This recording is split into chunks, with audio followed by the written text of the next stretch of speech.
Hello बच्चों, good morning. नमस्कार आप सभी लोगों को। कल आप लोगों ने देखा होगा हेनरी लॉ का एप्लीकेशन हमने बताना था। कंटेंट आपको मैंने कल ही बता दिया था। P इज इक्वल टू के एच एक्स बी। के एच क्या हो रहा था बच्चे? Henry law constant. मैंने आपको बताया था हर एक गैस का अपना डेफिनेट के एच की वैल्यू होती है एट अ पर्टिकुलर टेम्परेचर। ठीक है। अच्छा चलो ठीक है, हेनरी लॉ कांस्टेंट की बात कर रहे थे कि P इज इक्वल टू के एच एक्स बी भी पढ़ा दिया था। आज बात करेंगे दो छोटे टॉपिक लेके। कल का वीडियो थोड़ा सा बड़ा हो गया था, कुछ बच्चों के सजेशन आए थे। मैं खुद भी कोशिश करता हूं बच्चों की आपकी वीडियो 20 से 25 मिनट से ज्यादा की ना हो, लेकिन कभी कभी कंटेंट ऐसा होता है कि हम उसको बीच में ब्रेक नहीं कर सकते। इसलिए आप लोग थोड़ा सा सपोर्ट करिए, पूरा वीडियो देखिए, कॉन्सेप्ट समझिए। आइए चलते हैं। हमारे पास बात आई कि एप्लीकेशन क्या है हेनरी लॉ का। एप्लीकेशन ऑफ हेनरी लॉ बड़े छोटे छोटे एप्लीकेशन है, बहुत आसानी से ले सकते हैं। सबसे पहले एक एप्लीकेशन लेके चलते हैं। एक तो जनरल एप्लीकेशन ले ले। जरा सब लोग बहुत आराम से देखो, बहुत तेजी से आप देखो। आप सांस लेते हो, आप जैसे ही सांस लेते हो आपको लगता है कि यार आपके लंग्स पे प्रेशर पड़ रहा है। जितना ज्यादा प्रेशर आप अप्लाई करते हो उतने ज्यादा ऑक्सीजन को आप लंग्स में एक्यूमुलेट कर पाते हो। Application based on the Henry law, पक्का ना? दूसरी बात आपके पास हो गई कि आपने देख रखा है कि जो आपके बेवरेज होते हैं, जो आपकी सॉफ्ट ड्रिंक होते हैं, जो आपकी बियर होती है, इसमें कार्बोनेटेड करते हैं, मीन CO2 को डिसॉल्व करते हैं। ठीक है ना? अच्छा, CO2 को डिसॉल्व करते हो, प्रेशर 1 atm से ज्यादा लेते हैं, उसको कंप्रेस करके रखते हैं। ठीक है ना? तो कंप्रेस करके रखते हैं। कभी कभी आपने देखा होगा शॉप में कुछ बच्चे सैंपेन का सॉफ्ट लेके चलते हैं, जब कोल्ड ड्रिंक की बोतल लाते हैं तो थोड़ा सा शेक किया अपने दोस्त के बर्थडे पार्टी में, अचानक से ओपन कर दिया 2 लीटर की बोतल, तो बोतल से कोल्ड ड्रिंक बहुत तेजी से ऊपर आती है। ऊपर आने का रीजन क्या होता है? जो डिसॉल्व CO2 होती है, जो कार्बोनेटेड उसका फॉर्म होता है, वो गैसेस स्टेट में बाहर निकलने की कोशिश करता है, जिसे आपने हाई प्रेशर पे कंप्रेस करके बोतल में रखा है। ठीक है ना? तो एक एप्लीकेशन आपके पास हो गया dissolution of CO2 in soft drink, एक एप्लीकेशन है। ठीक है ना? सेकेंड एप्लीकेशन लेके चलते हैं, use of oxygen cylinder by scuba divers.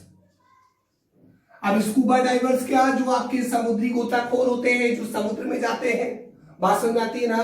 तो जो स्कूबा डाइवर्स आपके होते हैं वो ऑक्सीजन सिलेंडर यूज करते हैं। ये भी हेनरी लॉ के एप्लीकेशन पे बेस्ड है। कैसे बेस्ड है? जो ऑक्सीजन सिलेंडर होता है ना, स्कूबा डाइवर्स यूज करते हैं। दिस सिलेंडर कंसिस्ट ऑफ पहले की बात कर रहा हूं, consist of nitrogen and oxygen, इन दोनों गैसेस को रखता है।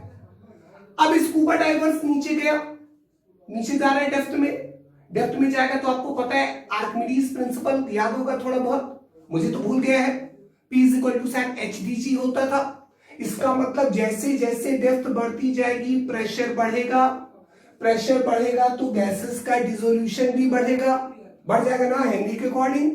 अब गैस का डिसोल्यूशन बढ़ा, इसका मतलब यार समझ में ये आ रहा है कि ऑक्सीजन तो डिसॉल्व होगी, जिसको हमारे बायोलॉजिकल फ्लूइड यूटिलाइज करेंगे, बेसिकली हीमोग्लोबिन।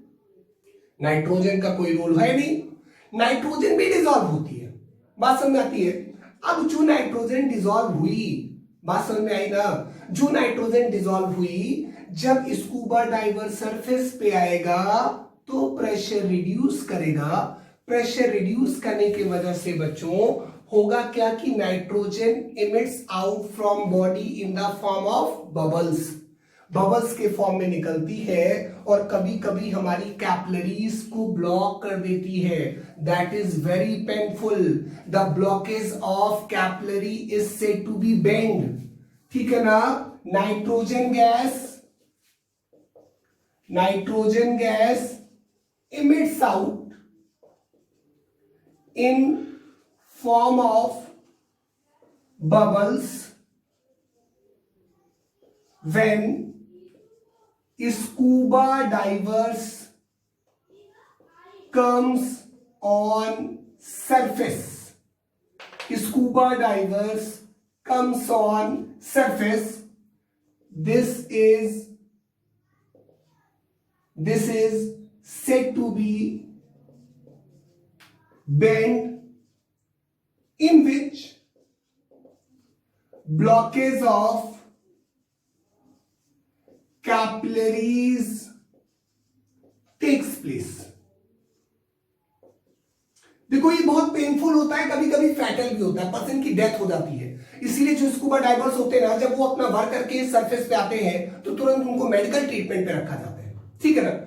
इतना ज्यादा पेनफुल होता है कि फैटल हो सकता है, पर्सन की डेथ हो सकती है, ध्यान दीजिएगा। तो हेनिला का दूसरा एप्लीकेशन क्या हुआ, जब स्कूबा डाइवर्स डेप्थ में जाएंगे तो ऐसी कंडीशन पे जो उनके पास सिलेंडर है जिसमें नाइट्रोजन और ऑक्सीजन, पहले की बात है, लेटेस्ट कुछ चेंज है भी बताता हूं। नाइट्रोजन ऑक्सीजन आया, नाइट्रोजन गैस का डिसोल्यूशन प्रेशर बढ़ने के साथ बढ़ा, ऑक्सीजन तो यूटिलाइज हो गई, नाइट्रोजन का कोई एप्लीकेशन था नहीं।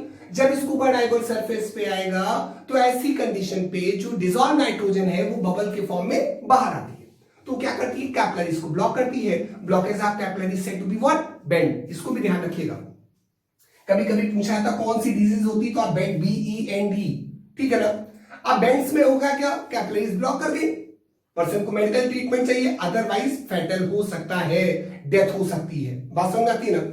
अब एक बात और याद रखना है बच्चों, ये याद रखना है कि आजकल क्या हुआ, अभी मैं बोल रहा था ना कि नाइट्रोजन और ऑक्सीजन, आजकल क्या हुआ, आजकल हम लोग यूटिलाइज करते हैं, nowadays scuba divers use the mixture of nitrogen, nowadays scuba divers use the mixture of nitrogen, oxygen और लिटिल अमाउंट में हीलियम। बात समझ में आती है, हीलियम क्या करता है, हीलियम का बायोलॉजिकल फ्लूइड में डिसोल्यूशन कम होता है, ठीक है ना। तो ऐसी कंडीशन पे आजकल स्कूबा डाइवर्स क्या यूज करते हैं बच्चे, आजकल सिलेंडर में यूज करते हैं नाइट्रोजन, ऑक्सीजन और हीलियम। आप यहां पे इसको जरूर ऐड करोगे, नाउअडेज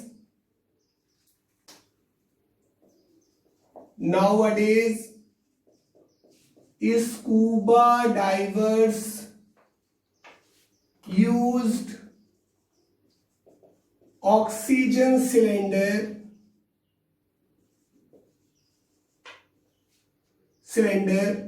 filled with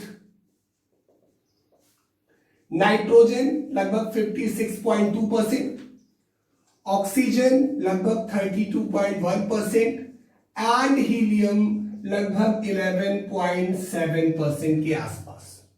ये यूज करते हैं स्कूबा डाइवर्स आजकल, ठीक है ना। ये भी आपका हेनरी लॉ का एक एप्लीकेशन था।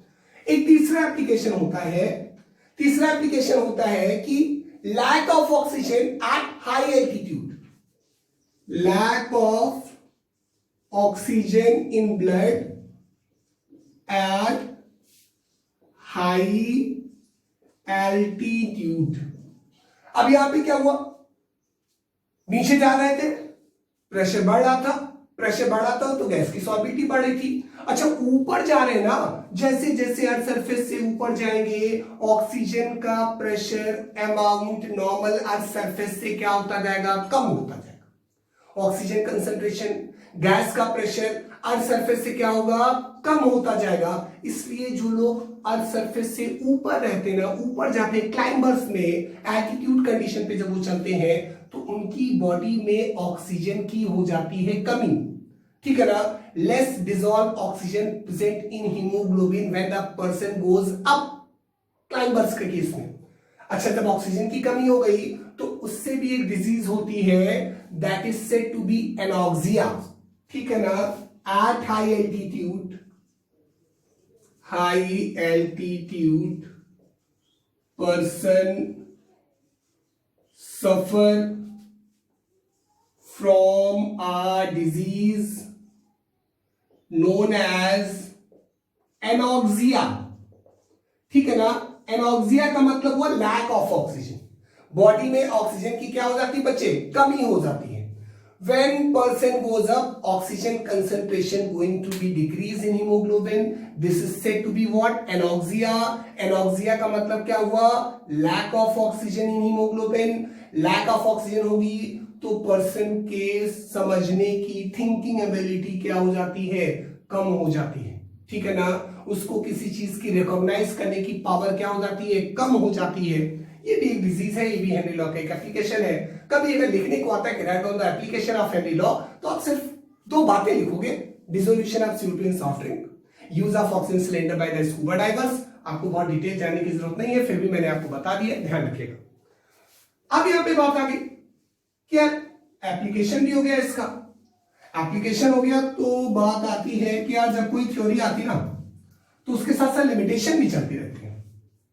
तो यहां पे एक बात याद रखना कि अगर आपसे कोई बोलता है what is the limitation of Henry law, तो आप अगला कंटेंट लेके चलोगे लिमिटेशंस ऑफ किसका बेटे? Henry law. इस टॉपिक में आप क्या क्या लिमिटेशन दोगे? पहला, pressure not too very high, ठीक है ना, प्रेशर बहुत हाई नहीं होना चाहिए, pressure not too very high.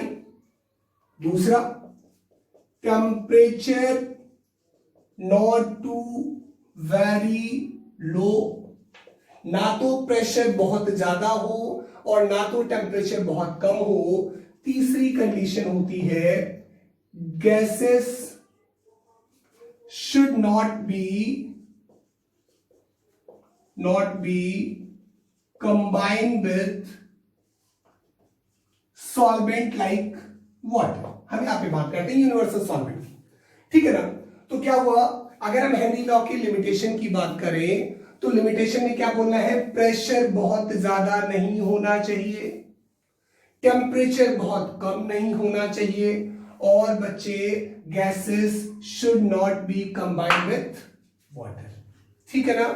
This is ठीक है। तो gases should not be chemically combined with water, मतलब सॉल्वेंट आप यहां पे यूज करोगे।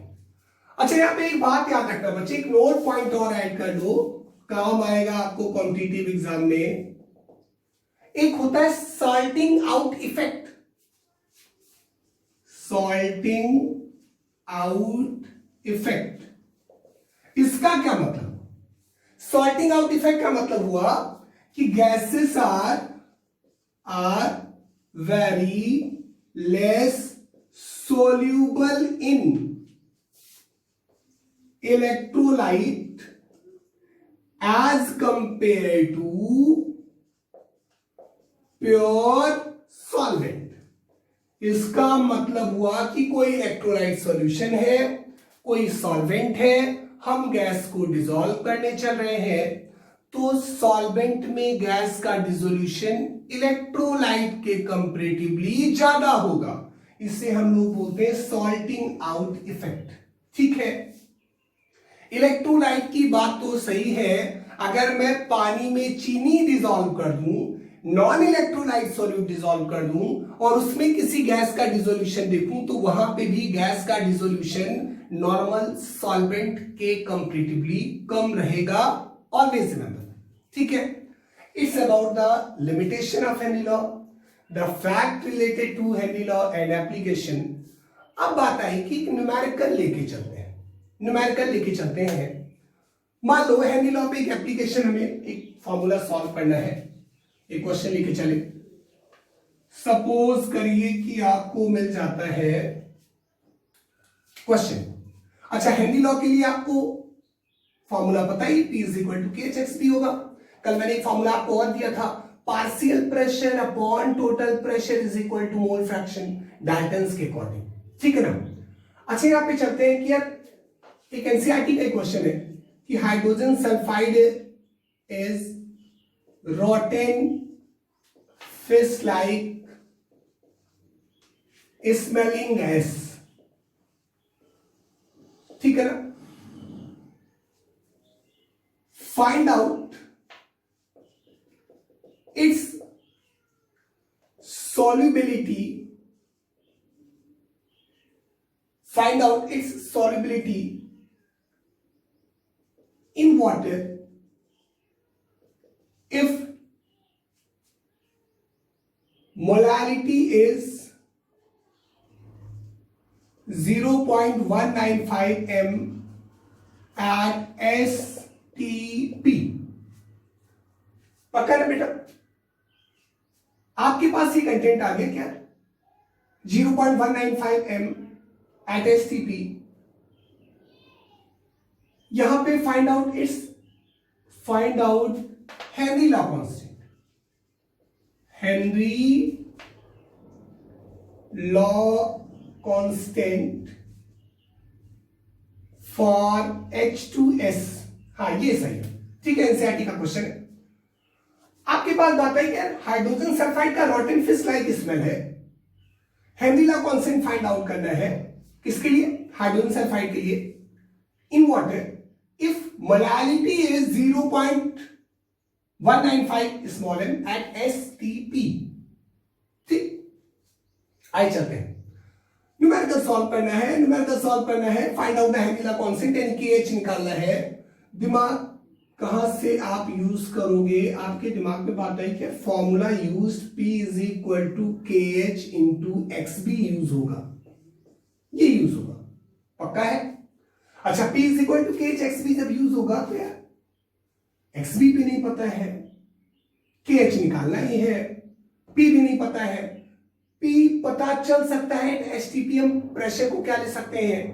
प्रेशर को 0.987 बार ले सकते हैं, ठीक है ना? यहां पे हम लोग ले सकते हैं at STP pressure is equal to 0.987 bar. अगर हम एटीएम को बार में चेंज करें तो अच्छा, न्यूमेरिकल है ना, कभी कभी आप अगर इसका एटीएम में आंसर दे दो तो कोई बुराई ना है कि आपने प्रेशर STP पे ले लिया 1 ATM, प्रेशर आपने STP पे ले लिया 1 ATM। कभी गड़बड़ नहीं है कि हम रट के जाए, हमसे ये नहीं बोला कि आप इस यूनिट में प्रेशर को फाइंड आउट करके रखोगे। आप पास्कल में रख लो, आप बार में रख लो।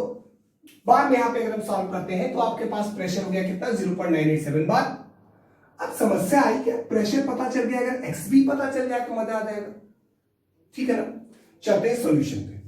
यहां पे हमारे पास बात है नाउ, कल मैंने आपको पढ़ाया था, परसों इससे पहले, m is equal to XB into 1000 upon XA into MA पढ़ाया था ना बच्चों? तो यहां से जब इसको लेके चले तो क्या कंटेंट रखेंगे? 0.195 m is equal to, molarity तो इतनी दी रखी है, XB निकालना है इंटू 1000 अपॉन XA की जगह पे 1 माइनस XB कर सकते हैं, इंटू MA की जगह पे मास ऑफ सॉल्वेंट का मास कितना रहेगा? 18, डिसॉल्व इन वाटर है। अच्छा ठीक है, आगे बढ़ते हैं इस पे। तो आगे बढ़े तो क्या बात आई क्या? जब इसको लेके चले तो हमारे पास कंडीशन आ रही है भैया सॉल्व करने की, कि इसको सॉल्व करने पर बात ये आई कि 0.195 is equal to 1000 XB upon 18 minus 18 XB। ठीक, सॉल्व कर लेंगे, 18 से मल्टीप्लाई कर दीजिए, 18 5 जा कितना हो गया? 90, रिमाइंडर कितना बच्चे 9, 18 9 जा कितना हो जाएगा आपके पास? 162 और 9 कितना हो जाएगा? 162 और 9 हो जाएगा 171, ठीक है। रिमाइंडर कितना बचा? 17 बचा, 18 1 जा 18 और 17 कितना हो जाएगा? 35 हो जाएगा। आई थिंक मल्टीप्लाई एक बार चेक कर लेते हैं, 18 5 जा 90, रिमाइंडर 9 बचा, 89 जा कितना हो गया? 162 9 कितना हो जाएगा? 171 कितना बचा आपके पास? 17, 18 और 17 35, ठीक है। 3 प्लेस के बाद डेसिमल लगा दिया, माइनस फिर से वही मल्टीप्लाई है 3.51 MB हो गया आपके पास, सॉरी XB है, इज इक्वल टू 1000 XB, ठीक है ना बेटा? अब 1000 XB हो गया इधर, फिर इसको इधर लेके चलते हैं, तो क्या हो जाएगा? 3.51 is equal to 1000 XB minus 3.51 XB। या लगभग नेग्लिजिबल मान लेते हैं, तो XB इज इक्वल टू कितना आ जाएगा? 3.51 डिवाइडेड बाई 1000, डिवाइडेड बाई कितना बेटे? 1000, इसका मतलब 0.0035 के आसपास आ जाएगा। किसी बच्चे को एग्जैक्ट सॉल्व करना है तो यहां पे वो सॉल्व कर सकता है, माइनस कर लेगा, कोई दिक्कत नहीं है, सारे कंसेप्ट आपके पास हैं। अब हमने क्या किया? ध्यान देना, इस चीज को मैंने माइनस नहीं किया, मैंने नेग्लेजिबल कर लिया है। आप चाहो तो माइनस करोगे 996 पॉइंट समथिंग आएगा आपके पास 4 लाइन में, फिर आप डिवाइड करोगे अप्रोक्सीमेटली इतना ही आएगा। अब एक्सपी आ गया हमारे पास, तो जब एक्सपी पता चल गया therefore P is equal to KH into क्या बेटे XB, तो KHP की वैल्यू 0.987 बार में रख लिया, 987 बार is equal to KH into XB की वैल्यू कितनी हो गई 0.0035। यहां से चले KH is equal to 0.987 upon 0.0035, point से पॉइंट कैंसिल हो गया, एक जीरो बढ़ जाएगा, तो यहां से इसको डिवाइड कर लो, 987 डिवाइडेड बाय किससे 35 टू जा कितना हो गया बेटे 70, कितना बचा 82, यहाँ पे लेके आए, कितने टाइम जा सकता है, मुझे लग रहा है कि 8 5 जा, हाँ 8 टाइम में भी जा सकता है, 8 5 जा 40 रिमाइंडर 4, 8 3 जा 24, 4 28 सही है, यहाँ पे गया 2 टाइम्स कितना आ जाएगा 70, यानी कि 282 आपके पास आ जाएगा, ठीक है ना, 282 बार हेनिला कांस्टेंट की वैल्यू, ठीक है। आइए, आपके पास कोई दिक्कत नहीं, कैलकुलेशन पूरा देख लिया आप लोगों ने, क्लियर है। ओके क्लास, एक और क्वेश्चन देखिएगा बच्चे कि हेनिला कांस्टेंट आपको दे रखा है CO2 के लिए 1.67 into 10 to the power 8 pascal, ठीक है। आपको निकालना है calculate the quantity of CO2 in 500 ml of soda water when packed under 2.5 ATM। और चलते क्वेश्चन का आउटलाइन लेके चलते हैं, सॉल्यूशन देते हैं। यहाँ पे क्या बात आई, क्या pressure is equal to 2.5 ATM। अच्छा, KH की वैल्यू पास्कल में है तो इसको भी पास्कल में चेंज कर लो, मतलब 2.5 into 1.01 into 10 to the power 5 pascal, P आ गया। KH आपको पता ही है कितना है, KH 1.67 into 10 to the power 8 pascal आ गया है। बस क्वेश्चन सॉल्व हमारे पास, P is equal to KH XB हुआ ना, P इज इक्वल टू क्या बेटे KH XB। तो जब आपके पास P is equal to KH XB आ गया, न्यूमेरिकल देख लिया ना सबने, P is equal to KH XB आ गया है, तो फिर हम लोग आगे बढ़ते हैं, यहां से सॉल्व आप कर ही लोगे, इसको मल्टीप्लाई करते हैं तो 25 1 जा 25, रिमाइंडर 2 यहां रख दिया, 25 1 जा 25, कितने प्लेस के बाद डेसिमल 3 प्लेस के बाद, into 10 to the power 5 is equal to 1.67 into 10 to the power 8 XB। बच्चों यहां से सॉल्व करोगे तो आपका XB आ जाएगा, XB is equal to 2.525 into 10 to the power 5 upon 1.67 into 10 to the power 8।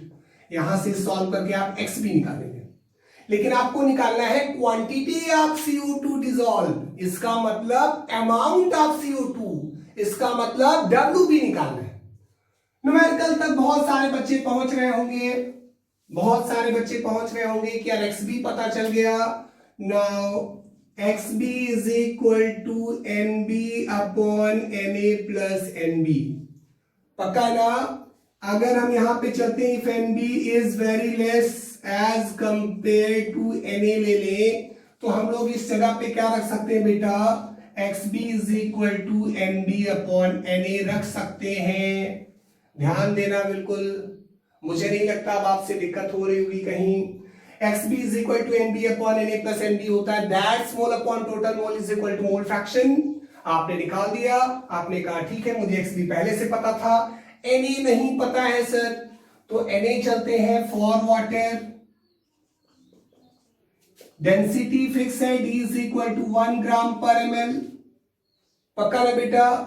तो वॉल्यूम कितना आपको दे रखा है 500 ml, तो मास इज इक्वल टू क्या होता है, वॉल्यूम इनटू डेंसिटी, यानी 500 इंटू 1 बराबर 500 आपके पास ग्राम आ गया। ये कोई दिक्कत नहीं है, पक्का ना, समझ में आ रहा होगा, थोड़ा तेज चल रहा हूं, एंजॉय करिएगा न्यूमेरिकल के साथ। मास आपको पता चल गया तो नंबर ऑफ मोल्स आ जाएगा, मास यानी कि वेट अपॉन मॉलिक्यूलर वेट, तो 500 अपॉन मॉलिक्यूलर वेट कितना होता है 18, सॉल्व करोगे 27.77 के आसपास आएगा, पक्का है। अब छोड़ दू, अब तो मुझे लगता आ जाएगा। नंबर ऑफ मोल्स यहां से रखेंगे। अगर किसी बच्चे को नोट करना है पूरा सॉल्यूशन कहां से आएगा, तो हम और दे रहे हैं थोड़ा सा आउटलाइन, कि अब नंबर ऑफ मोल्स पता चल गया, तो XB is equal to amount निकालना है, WB upon MB into NA करेगा वो बच्चा, XB की वैल्यू यहां रखेगा जो सॉल्व करने पर आएगी, इज इक्वल टू WB निकालना है, ये फाइंड आउट करना है। MbCO2 के लिए 44 हो जाएगा, कार्बन डाइऑक्साइड है, इंटू Na की वैल्यू कितनी है 27.77 रख के बेटा वैल्यू ये आपको पता है कैलकुलेटेड, ठीक है ना, ये आपको फाइंड आउट करना है और फिर ये आपके पास गिवन है, हो जाएगा न्यूमेरिकल, कोई दिक्कत तो नहीं है। चलिए आइए एक और क्वेश्चन देखते हैं, एक छोटा सा क्वेश्चन और। ओके बच्चों एक और क्वेश्चन, क्वेश्चन नंबर 3 आपके पास है फिर से सामने आपके। What is the concentration of nitrogen should be present in glass water at room temperature. आपको assume that at 29 degree Celsius the total pressure is 1 atm, P total दिया है, बात चलाना दिमाग में। मोल फ्रैक्शन आपको दे रखा है 0.78, KH भी आपको दे रखा है, KH भी निकाल के दिया है। इसका मतलब आपसे पूछा है कि what concentration of nitrogen should be present in glass water, इसका मतलब आपसे मोल फ्रैक्शन निकालने को बोला है इन ग्लास वाटर, मतलब हमसे बोला है कंसंट्रेशन मतलब मोलैरिटी निकालने को बोला है, पक्का ना। तो कोई बात नहीं है, मोलैरिटी निकालने को बोला है, जैसा कि हम लोग पहले से जानते हैं, पहले से भी हमको पता है कि यार पार्शियल प्रेशर इज इक्वल, ठीक है ना। कंडीशन आप क्या लेके चलोगे, सबसे पहले आप बात करोगे, सबसे पहले कि हमें एक बात क्लियर है कि partial pressure of nitrogen is equal to mole fraction of nitrogen into P total. Mole fraction of nitrogen into क्या बच्चे, P total. Partial pressure of nitrogen is equal to mole fraction of nitrogen into P total, ठीक है। Partial pressure nitrogen का आ जाएगा, mole fraction हमको दे रखा है इसका कितना 0.78 इंटू पी टोटल कितना दे रखा है 1 atm। 1 atm को अगर मैं mmHg में चेंज करूंगा तो 1 atm is equal to 760 mmHg होता है। 1 atm is equal to 760 mmHg, इसका मतलब और 1 atm है, और बच्चों Pn2 is equal to 0.78 into 760 mmHg, कोई दिक्कत तो नहीं है। P इज इक्वल टू 760 क्या mmHg, दोनों को मल्टीप्लाई कर देना, पार्शियल प्रेशर आ जाएगा। अब निकालना है मोलैरिटी, अब निकालना है मोलैरिटी, तो मोलैरिटी मतलब amount of solute dissolve, molarity is equal to mole fraction मतलब इसका क्या partial pressure into Henry law constant, partial pressure into Henry law constant. Solve कर लेंगे, कोई दिक्कत तो नहीं है, पक्का ना। आप यहां से लेके चलोगे कॉन्सेप्ट को, आपके पास कॉन्सेप्ट क्या आया कि P is equal to mole fraction into total pressure, partial pressure आपने निकाल दिया है। पार्शियल प्रेशर जब आप निकालोगे तो फिर आप आगे आ जाओगे, concentration is equal to, note करिए इतना, नोट करिए पहले, ठीक है ना। तो पार्शियल प्रेशर आ गया होगा सबका, पार्शियल प्रेशर आ गया है सबका, तो हम लोग यहां पे फिर लेके चलते हैं molarity of nitrogen, molarity of nitrogen in glass water is equal to KH into partial pressure of nitrogen, ठीक है। KH की वैल्यू आपके पास है, पार्शियल प्रेशर आपने निकाल लिया है, कैलकुलेट करके आंसर आप मुझे कमेंट बॉक्स में बताएंगे। अगला वीडियो हम लोग लेके चलेंगे चैप्टर का सबसे important topic vapour pressure and ideal and non ideal solution, ठीक है। अच्छा टॉपिक है, मेहनत करेंगे, तब तक आप लोग स्वस्थ रहिए, मस्त रहिए, घर में खूब पढ़ते रहिए, एंजॉय करिए फैमिली के साथ। थैंक यू, मिलते हैं कल, नमस्कार।